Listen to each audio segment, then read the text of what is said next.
أعوذ بالله من الشيطان الرجيم. بسم الله الرحمن الرحيم. ألف لام را. كتاب أحكمت آياته ثم فصلت من لدن حكيم خبير. ألا تعبدوا إلا الله إنني لكم منه نذير وبشير. وأن استغفروا ربكم ثم توبوا إليه يمتعكم متاعا حسنا إلى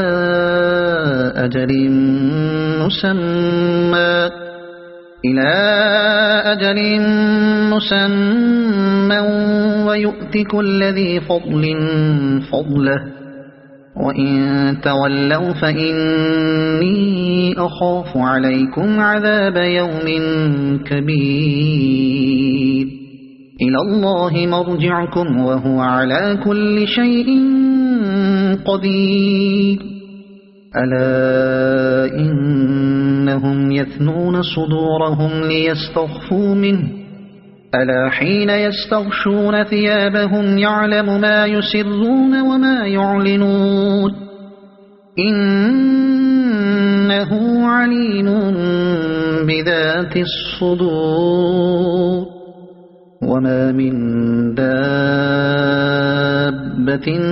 في الأرض إلا على الله رزقها ويعلم مستقرها ومستودعها كل في كتاب مبين. وهو الذي خلق السماوات والأرض في 6 أيام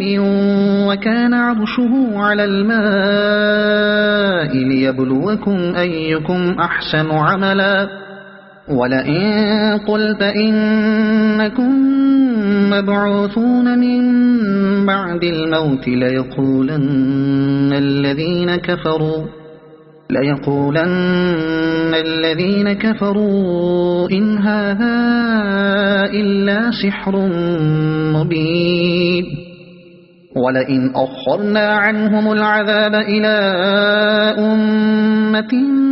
معدودة ليقولن ما يحبسه ألا يوم يأتيهم ليس مصروفا عنهم وحاق بهم ما كانوا به يستهزئون. ولئن أذقنا الإنسان منا رحمة ثم نزعناها منه إنه ليئوس كفور. ولئن أذقناه نعماء بعد ضراء مسته ليقولن ذهب السيئات عني إنه لفرح فخور. إلا الذين صبروا وعملوا الصالحات أولئك لهم مغفرة وأجر كبير. فلعلك تارك بعض ما يوحى إليك وضائق به صدرك أن يقولوا لولا أنزل عليه كنز أو جاء معه ملك إنما أنت نذير والله على كل شيء وكيل. أم يقولون افتراه قل فأتوا ب10 سور مثله مفتريات وادعوا من استطعتم من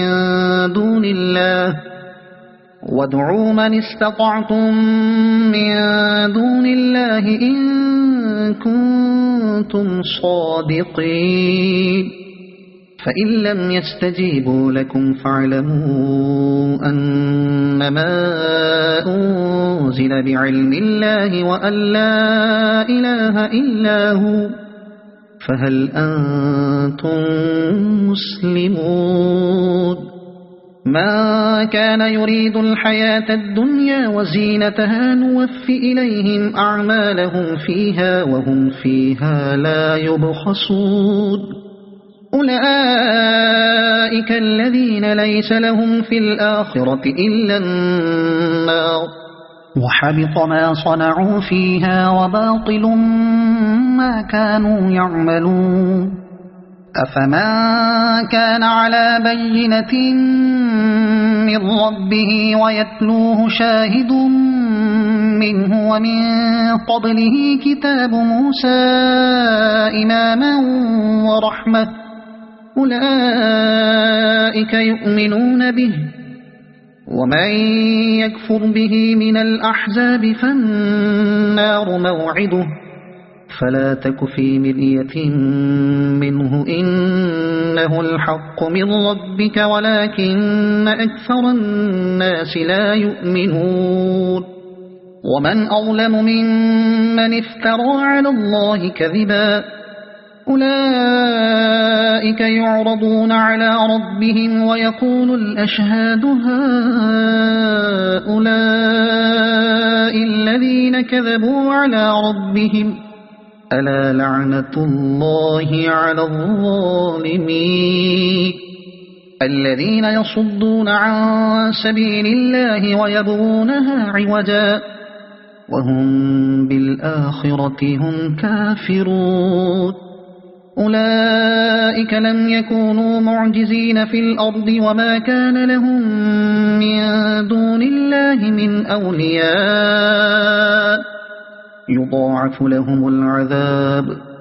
ما كانوا يستطيعون السمع وما كانوا يبصرون أولئك الذين خسروا أنفسهم وضل عنهم ما كانوا يفترون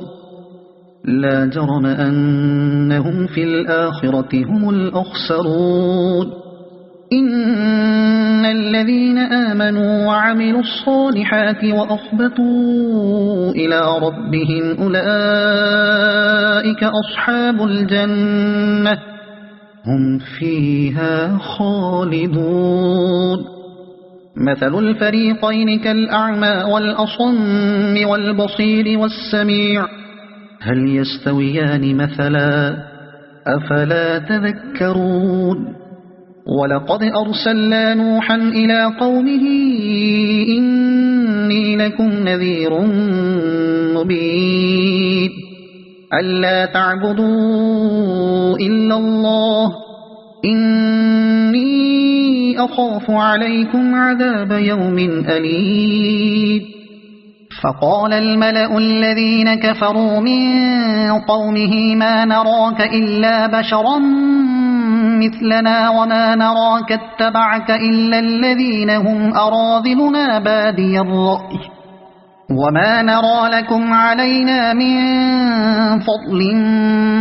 بل نظنكم كاذبين قال يا قوم أرأيتم إن كنت على بينة من ربي وآتاني رحمة من عنده فعميت عليكم أنلزمكموها وأنتم لها كارهون ويا قوم لا أسألكم عليه مالا إن أجري إلا على الله وما أنا بطارد الذين آمنوا إنهم ملاقو ربهم ولكني أراكم قوما تجهلون ويا قوم من ينصرني من الله إن طردتهم أفلا تذكرون ولا أقول لكم عندي خزائن الله ولا أعلم الغيب ولا أقول إني ملك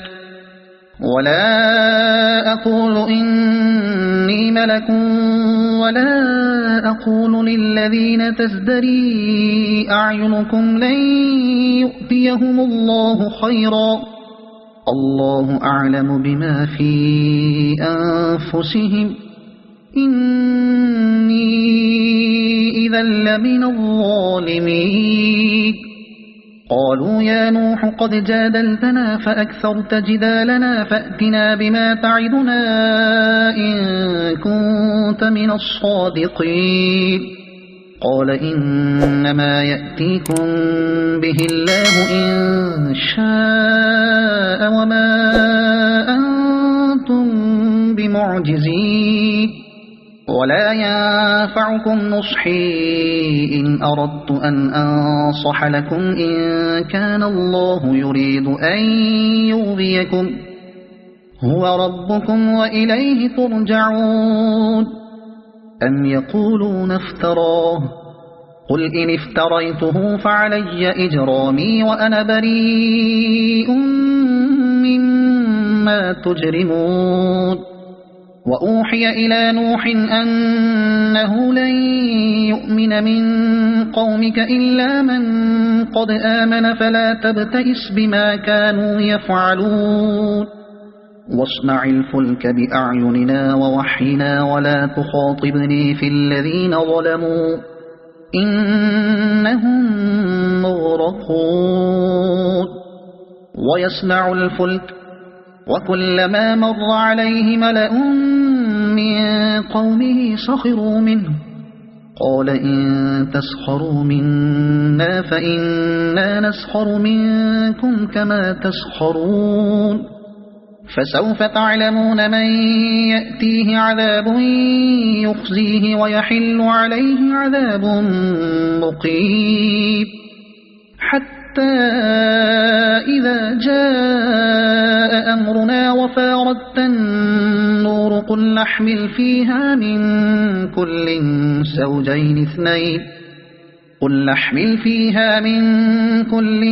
زوجين اثنين وأهلك إلا من سبق عليه القول وما آمن معه إلا قليل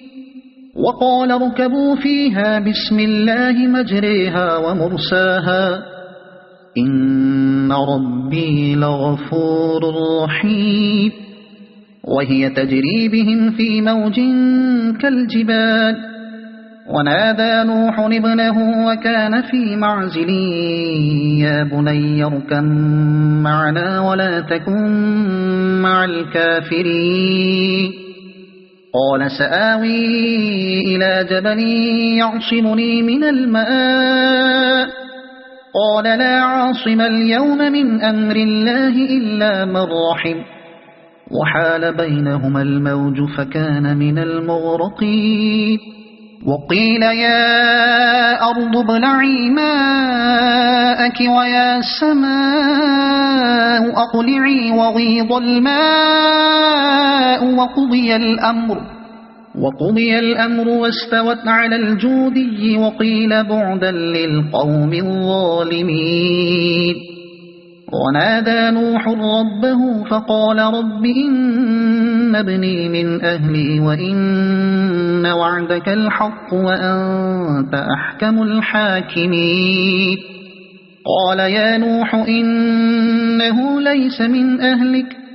إنه عمل غير صالح فلا تسأل لما ليس لك به علم إني أعظك أن تكون من الجاهلين قال رب إني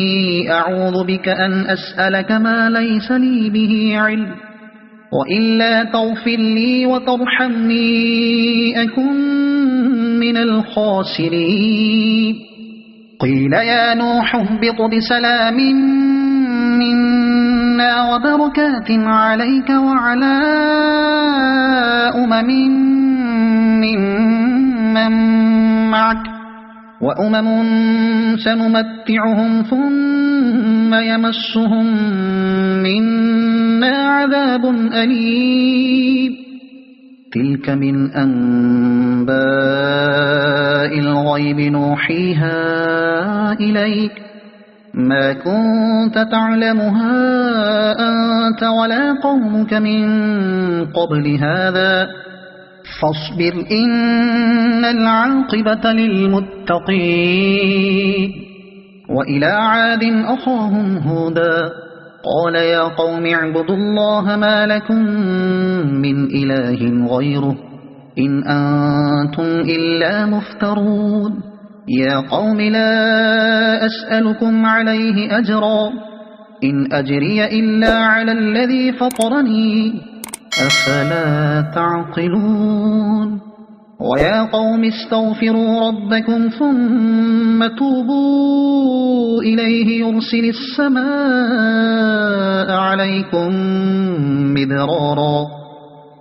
السماء عليكم مدرارا ويزدكم قوة إلى قوتكم ولا تتولوا مجرمين قالوا يا هود ما جئتنا ببينة وما نحن بتاركي آلهتنا عن قولك وما نحن لك بمؤمنين إن نقول إلا اعتراك بعض آلهتنا بسوء قال إني أشهد الله واشهدوا أني بريء مما تشركون من دونه فكيدوني جميعا ثم لا تنظرون إني توكلت على الله ربي وربكم ما من دابة إلا هو آخذ بناصيتها إن ربي على صراط مستقيم فإن تولوا فقد أبلغتكم ما أرسلت به إليكم ويستخلف ربي قوما غيركم ولا تضرونه شيئا إن ربي على كل شيء حفيظ ولما جاء أمرنا نجينا هودا والذين آمنوا معه برحمة منا ونجيناهم من عذاب غليظ وتلك عاد جحدوا بآيات ربهم وعصوا رسله واتبعوا أمر كل جبار عنيد وأتبعوا في هذه الدنيا لعنة ويوم القيامة ألا إن عادا كفروا ربهم ألا بعدا لعاد قوم هود وإلى ثمود أخاهم صالحا قال يا قوم اعبدوا الله ما لكم من إله غيره هو أنشأكم من الأرض واستعمركم فيها فاستغفروه ثم توبوا إليه إن ربي قريب مجيب قالوا يا صالح قد كنت فينا مرجوا قبل هذا أتنهانا أن نعبد ما يعبد آباؤنا وإننا لفي شك مما تدعونا إليه مريب قال يا قوم أرأيتم إن كنت على بينة من ربي وآتاني منه رحمة فمن ينصرني من الله إن عصيته فما تزيدونني غير تخسيب ويا قوم هذه ناقة الله لكم آية فذروها تأكل في أرض الله ولا تمسوها بسوء فيأخذكم عذاب قريب فعقروها فقال تمتعوا في داركم 3 أيام ذلك وعد غير مكذوب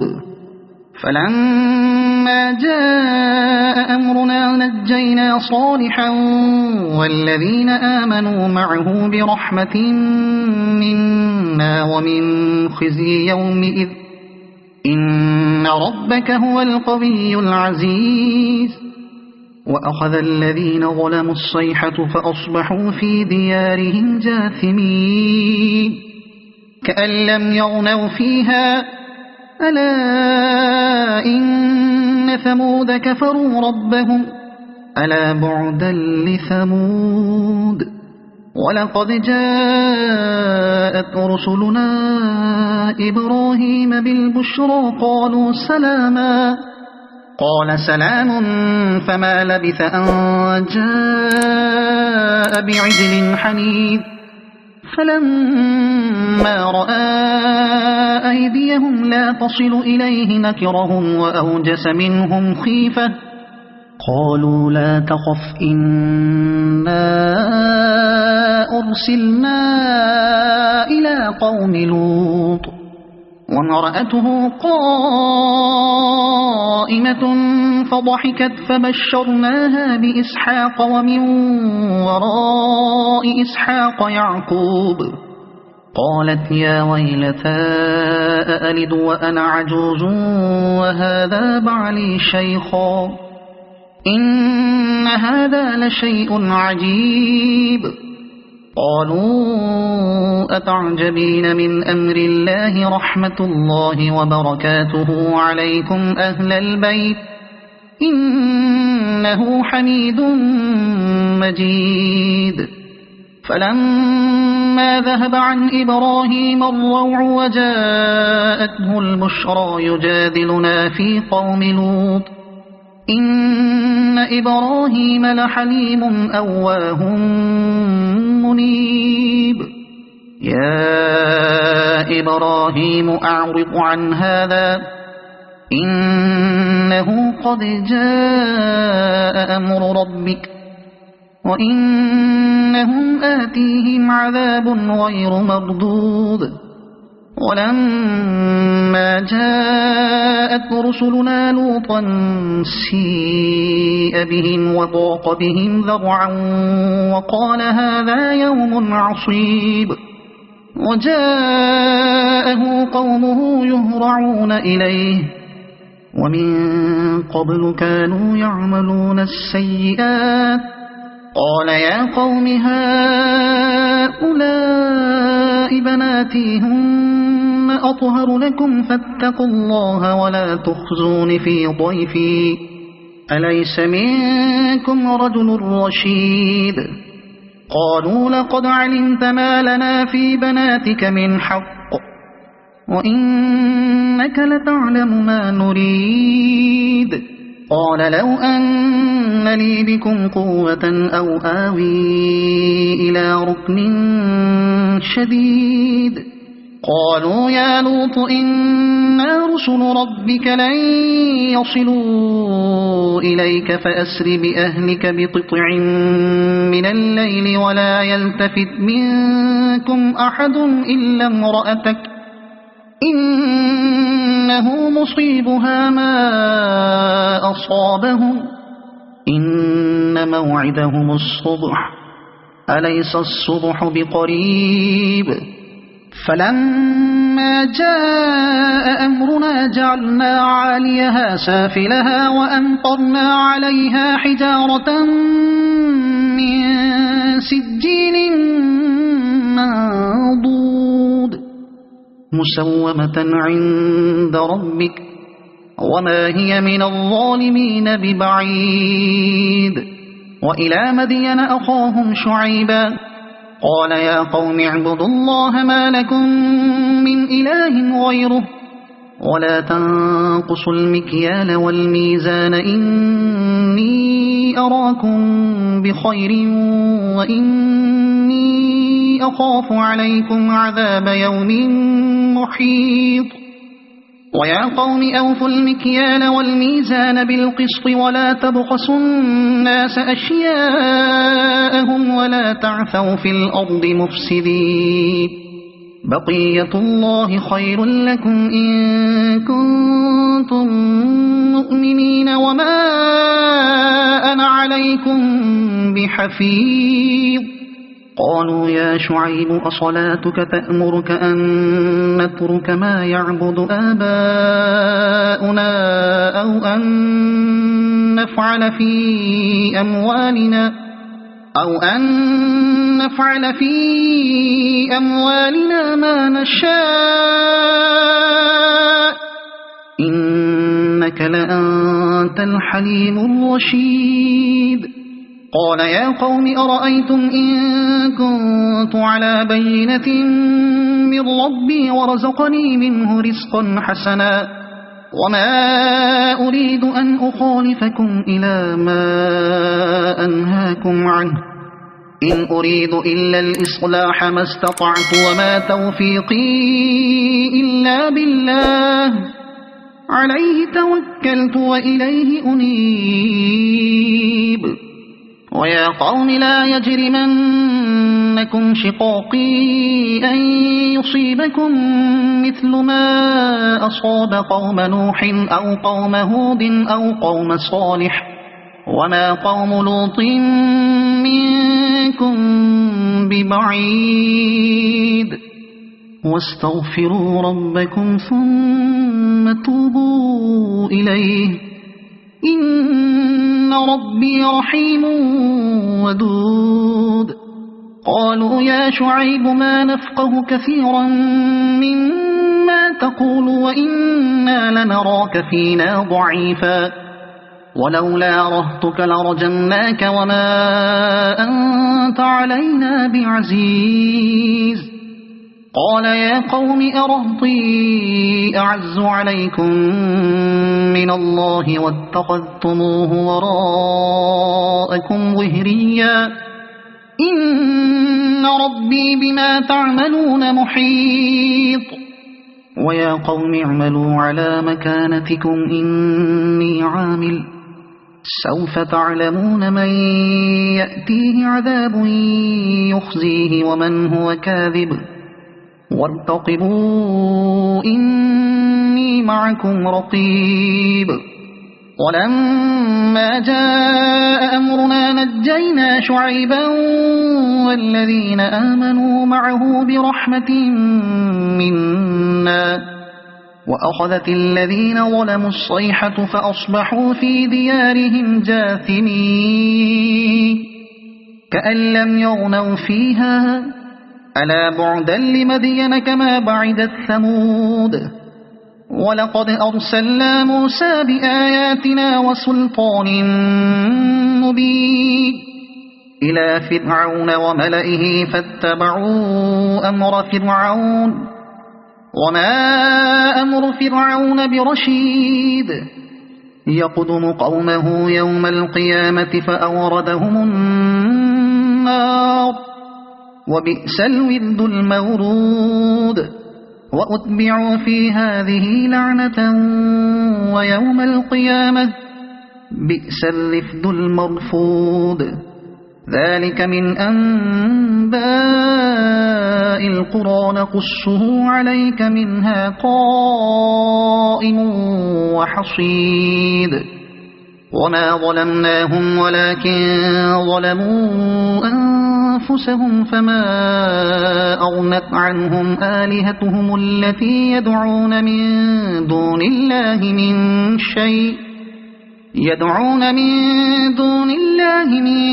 شيء لما جاء أمر ربك وما زادوهم غير تتبيب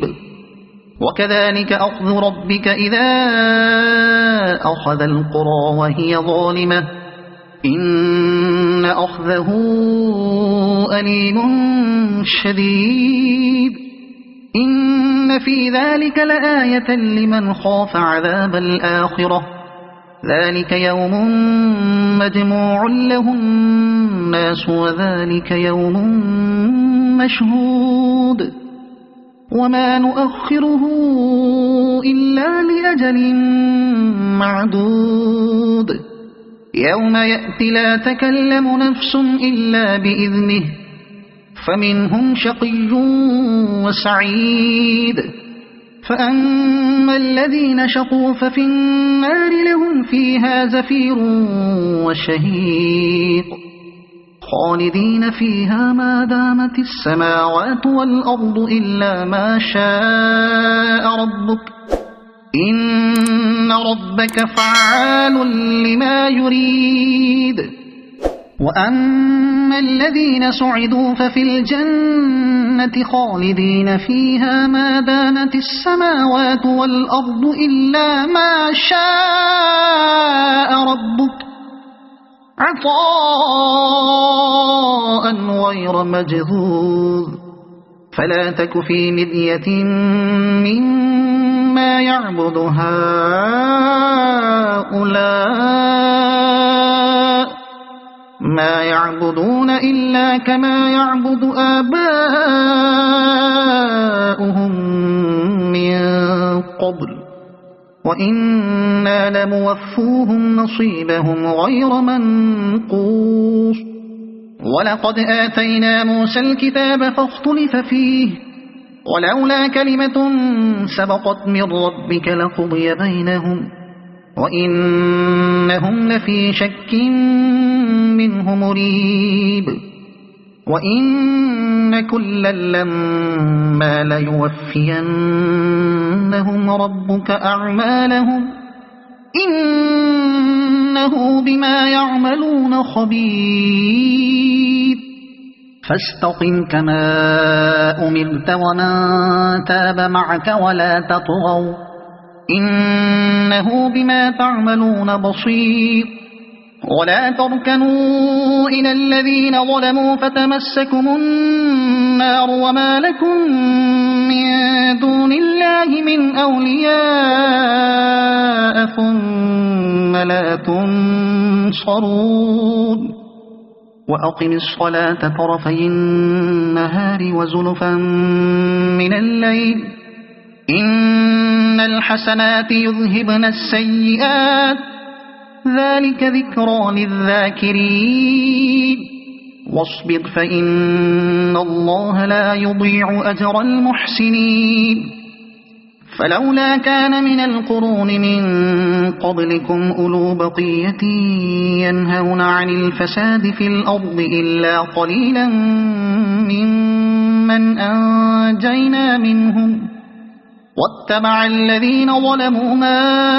أترفوا فيه وكانوا مجرمين وما كان ربك ليهلك القرى بظلم وأهلها مصلحون ولو شاء ربك لجعل الناس أمة واحدة ولا يزالون مختلفين إلا من رحم ربك ولذلك خلقهم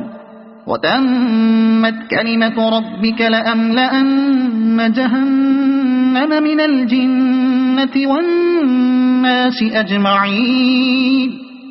وكلا نقص عليك من أنباء الرسل ما نثبت به فؤادك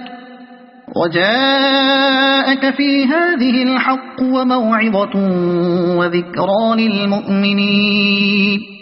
وقل للذين لا يؤمنون اعملوا على مكانتكم إنا عاملون وانتظروا إنا منتظرون ولله غيب السماوات والأرض وإليه يرجع الأمر كله فاعبده وتوكل عليه وما ربك بغافل عما تعملون صدق الله العظيم.